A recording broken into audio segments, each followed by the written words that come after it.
us and went ahead to justify their killing and threatened that more killings would take place, a position that I disagreed with him in private, and he stuck to his gun, that what was done was the right thing.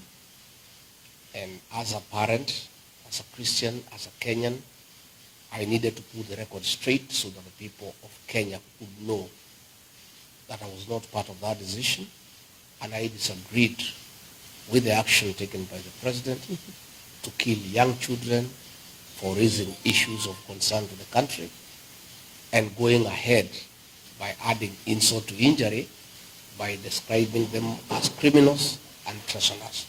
I had to disassociate myself with a statement by William Ruto and went ahead to confirm that the agencies were indeed my sons and daughters. And that is why I took that position then. Thank you. Yes, Your Excellency, this is going to be just like a follow-up question. And there's somebody who asked, if you are the president in that time, we understand you are not the president, and we know exactly what transpired, what happens, our children getting killed.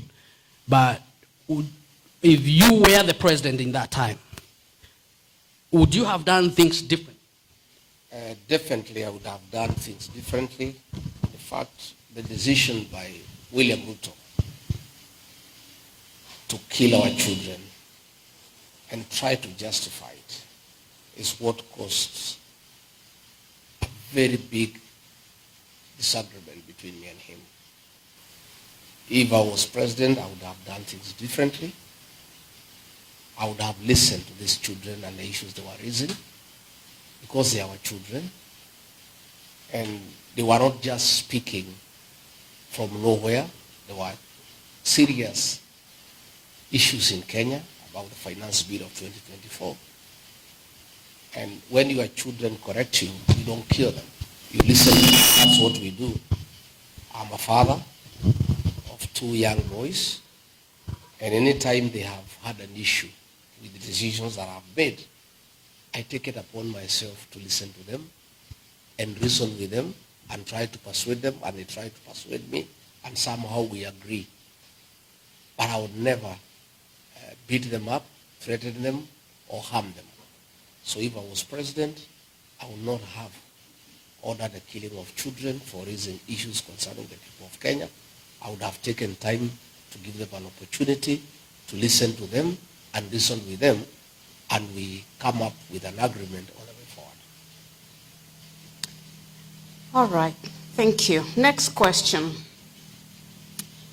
Your Excellency, do you believe in restorative justice? And by asking this, what I'm trying to say is, we are very hopeful that your coalition will take the government in 2027. If this happens, are you going to compensate the families of the Kenyans who were killed by the current government? Thank you very much. In the United Opposition, we have a committee on restorative justice led by former Speaker and former Attorney General, the Honorable Justin Bidan Muturi, because I believe in restorative justice. The young children who died and their parents deserve justice, and they are entitled to justice. In fact,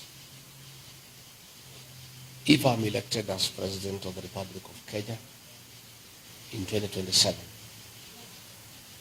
my first action in office will be to set up a judicial commission of inquiry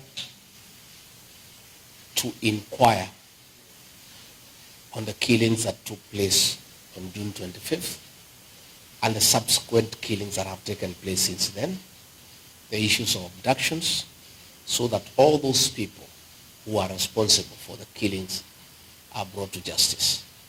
Number 2, I would initiate a mechanism for the compensation of families of those children who are tortured, those who are killed, and all those who have had problems with the government of President William Ruto.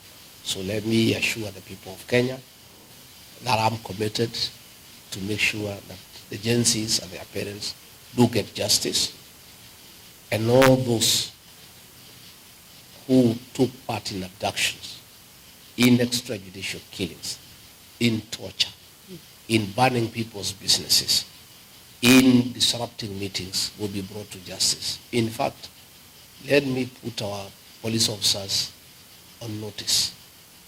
All those officers who are being misused by William Ruto to break the law and disrupt public meetings, shoot leaders, beat up people, they'll have to answer.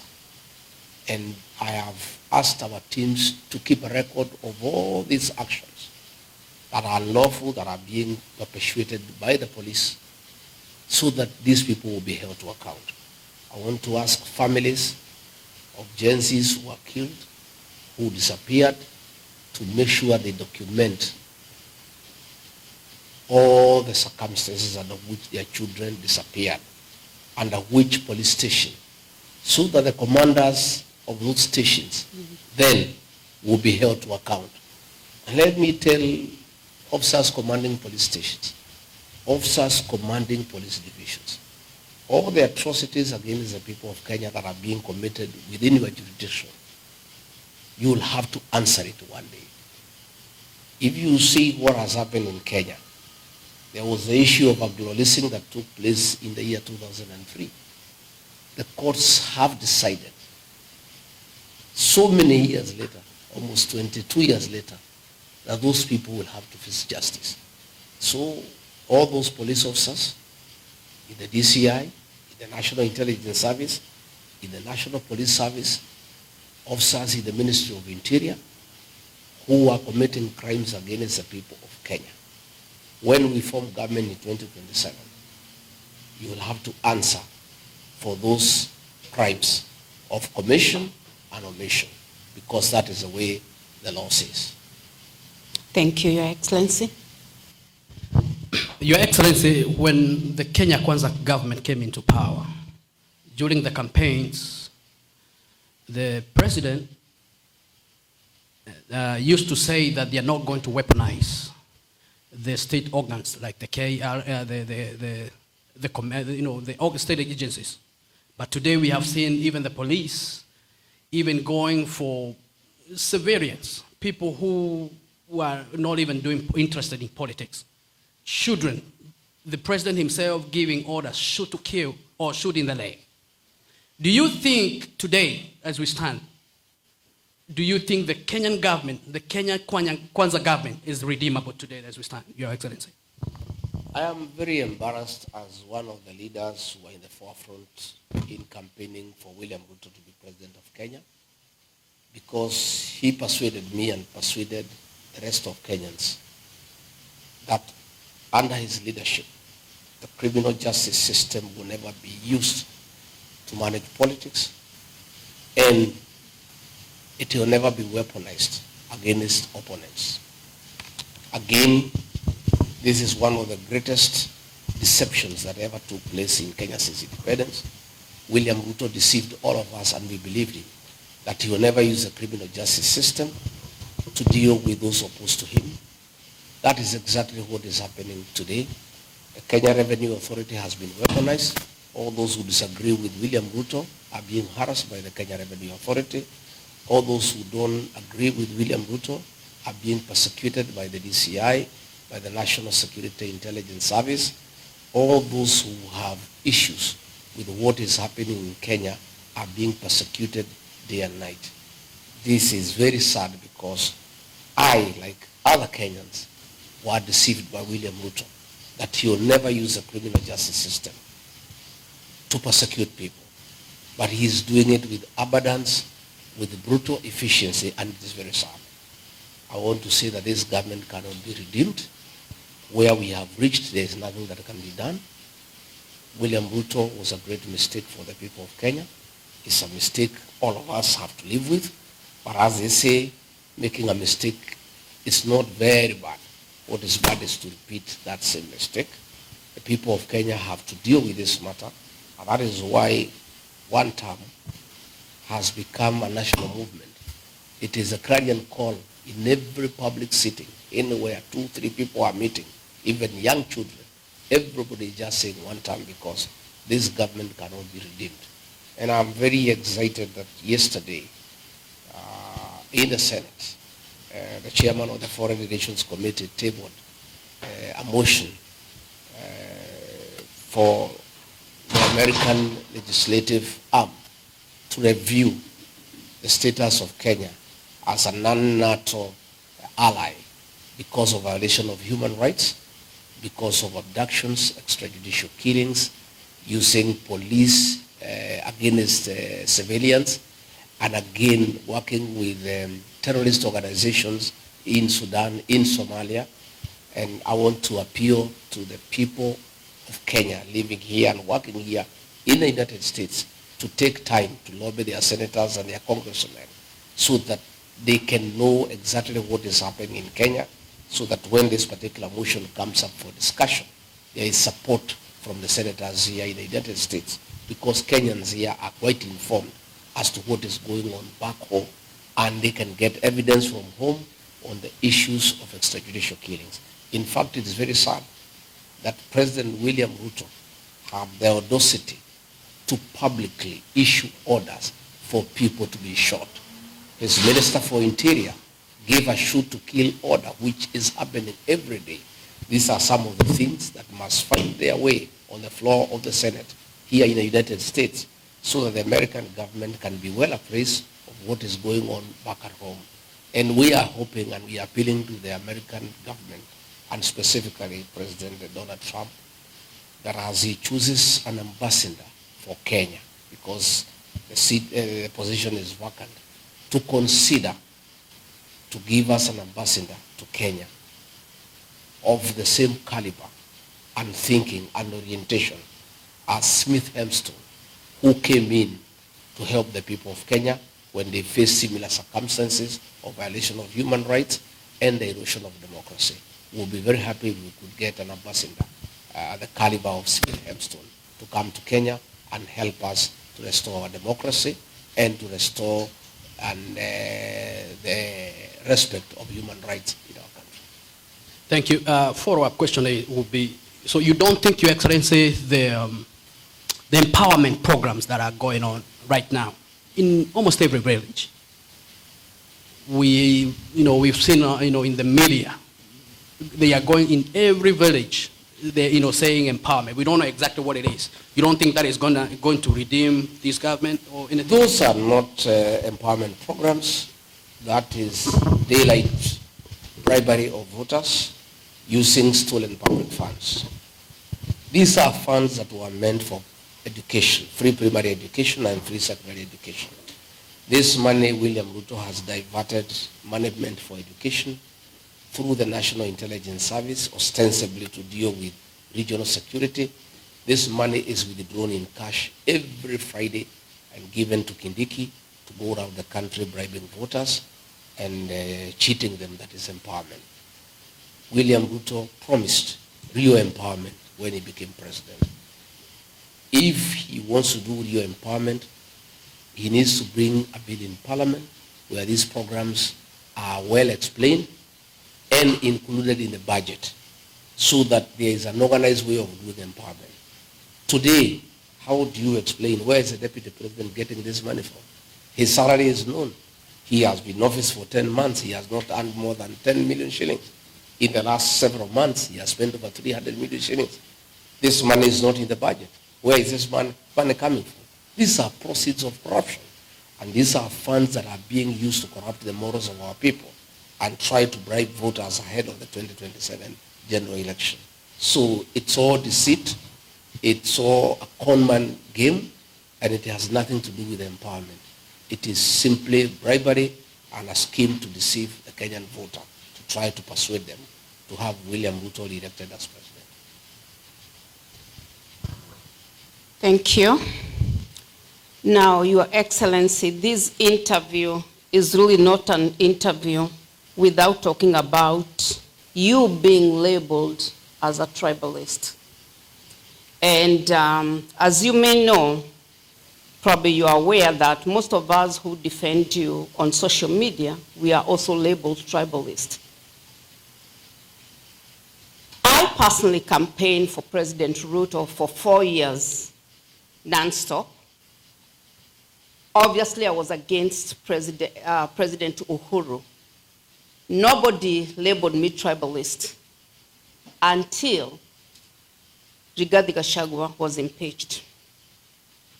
We have seen you hold rallies in Mombasa, Bungoma, Kakamega, Kajiado, Nairobi, and other parts of the country with great acceptance from Kenyan masses.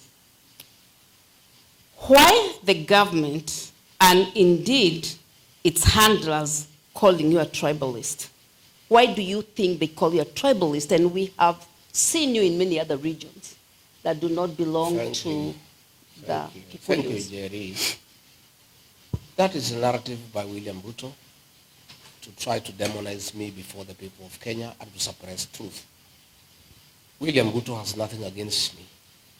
And the only remaining strategy is to label me a tribalist, to try to demean me before the people of Kenya. Fortunately, it's only William Ruto, his sycophants, and bloggers paid by government who call me a tribalist. I'm the darling of the Kenyan people. As you have rightly said, when I was in Ukambani, everybody, thousands of people from that area wanted to hear from me. When I arrived in Mombasa, in Kilifi, in Malindi, everybody wanted to listen to me. When I went to Masai Land, in Kajiado, in Narok, the Maa people want to listen to Riggy G. When I went to Western Kenya, I was a star guest in Bungoma, in Busia, in Kakamega, in Vihiga. The people of Kenya believe in me and the truth that I speak every day. It's only William Ruto because there's nothing else he can say against me. As you have rightly put it, nobody believes him because when I campaigned for him, he never called me a tribalist.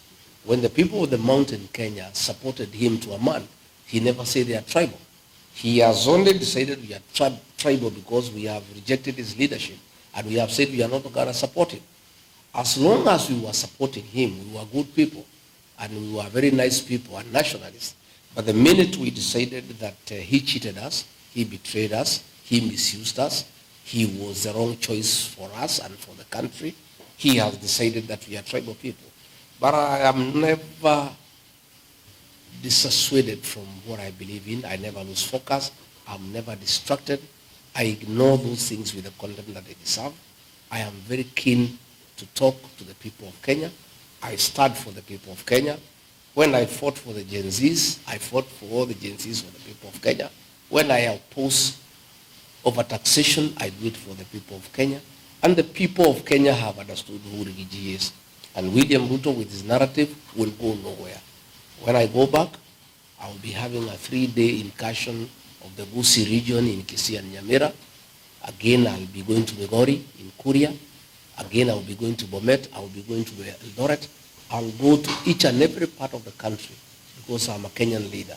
And I'm a leader who is respected by the people of Kenya for what I believe in and for upholding truth, because the people of Kenya want a truthful leader.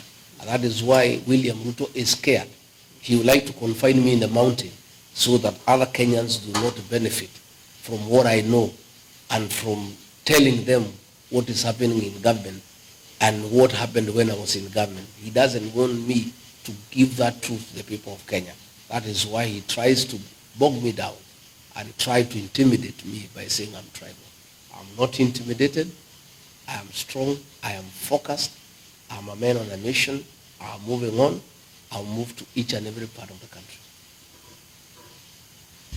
All right. Let's proceed. Your Excellency, somebody was asked, the country, our country, Kenya, has a lot of hope in the united opposition. Are you really going to hold together? And this is somebody asking, they are just concerned because they have seen the government by everybody. So they ask, are you going to hold together for the next 2 years, or the government is going to buy some of you off? I am persuaded that the leaders I work with are strong and are committed to a united opposition so that we have one candidate to face William Ruto in the next general election. I have personally committed before the people of Kenya that if I'm not chosen to be the flag bearer, I will be more than willing to support whoever is agreed on. My colleague, Kalonzo Musyoka, has committed himself that in case he's not the flag bearer, he'll support whoever is agreed upon. Dr. Fred Matiang'i has committed that if he's not the flag bearer, he'll support whoever has been agreed on. What I know, and I appeal to my colleagues, is to remain strong and to remain focused, because the people of Kenya expect us to stick together. William Ruto has rolled out a very elaborate plan to divide the opposition. And he is using every trick in the book, and he has applied massive resources to try to create problems within the opposition. Specifically, he has started with the mountain. He would want a situation where he divides the mountain, because the mountain vote, by sheer size, is very decisive in who becomes president and who doesn't become president. And since he is aware that the mountain has decided it will not support him, he would like to divide the mountain. We are aware of schemes to form political parties within the mountain to come and rival the DCP, which is the party of choice in the area. We are aware that he is trying to introduce a third force by funding leaders who appear like they are opposed to him, but you start wondering where they are getting money all of a sudden to start dishing around in the country. These are things that are going on, but luckily for us, the people of Kenya are very intelligent, and they see these things from far. People are very enlightened, and they can see through William Ruto. And I want to assure leaders who are being used by William Ruto to divide the opposition, to divide the mountain. William Ruto will destroy you the way he has destroyed the leaders who hang around him. People can see through you. People can read your lips. People can listen to the language that you are speaking. If, for example, you hear a leader from the mountain saying that Rigiji is tribal, they don't like tribalism, that is the language of William Ruto. You don't need to have rocket science to know who is sponsoring that person, because that is the language of William Ruto, of saying the people of the mountain as tribal.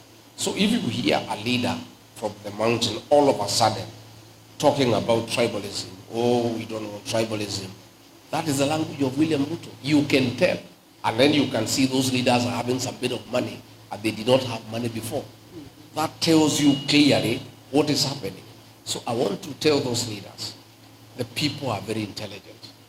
And I want to remind our leaders of the situation in the year 2002. The people of Kenya had decided that they did not want anything to do with Daniel Arap Moi and his project. And people had made that decision as a people, and the leaders were following them. The Honorable Musalia Mudavadi was in the group that had rejected the project of President Daniel Arap Moi. Somewhere along the way, Moi convinced him to abandon the people and join him. He dismissed Professor George Saitoti as vice president and appointed Musalia as vice president. And Musalia was earmarked to be the vice president for Uhuru Kenyatta. The people of Sabatia, the people of Vihiga, the people of Western Kenya refused to follow Musalia Mudavadi. He went alone. He lost his seat as a member of parliament for Sabatia. Let me caution my colleagues and all those of us who want William Ruto to be one term. The mood in the country today as we speak, any of my colleagues will abandon the one-term movement at the behest of President William Ruto for the purposes of financial gain or promises or positions, that he'll go alone and he'll not go with the people. And he or she will be isolated. That is what I know. But I'm happy talking to my colleagues this morning, because all of us are concerned about the machinations of William Ruto. All of them are steadfast and they have committed, they will stick to the cause and they will not let the people of Kenya down. Thank you so much, Your Excellency, for your time and answering our questions, and even finding time to come and be with us here in the Midwest. But before you go, we want to ask you the last one. Why one term? If you answer that one, we're going to call it a day. Thank you. Thank you very much. Why one term? Because nothing can work in Kenya when William Ruto is in office. For us to bring to an end abductions and killings of young people, William Ruto must exit from office. For us to restore our education system so that our children can go to school, they can access free primary and secondary education, our university students can have loans, William Ruto must exit from office. For the economy to get back on form, for us to restore our economy, William Ruto must be one term. What we are saying is, before we can get our country back, before we can restore the dignity of the payslip, William Ruto must exit from State House. And that is why the Kenyan people in unison have agreed this one term. To an extent that today, the president and his deputy cannot hold an organic meeting. All their meetings must be at our tent where people have been vetted and paid so that they can avoid people seeking one term. You saw what happened during the opening match of the Chan football tournament. The president and the governor of Nairobi had to purchase all the tickets, and the tickets were given to officers from the Kenya prisons, NYS personnel, and supporters of Governor Sakaja and MCAs aligned to him, so that they don't have an organic group in Kasarani, so that they don't sing one term. In the process, they were not able to distribute all the tickets, despite organizers having said that all the tickets have been sold out. Most of the seats were empty because, against the FIFA rules, all the tickets were purchased in bulk so that they give them to their supporters, so that they avoid the situation of people coming to say one term. But I don't know what they'll do, because on the day of the voting, they would have to pay everybody in Kenya. And even if they pay them, they will still have to come and vote for Ruto to be one term. So it's a prerequisite for us to restore Kenya, for us to restore our country, for us to restore our economy, for us to restore the dignity of the payslip, for us to have our children safe from killings, for us to have Kenyans doing business in a good environment.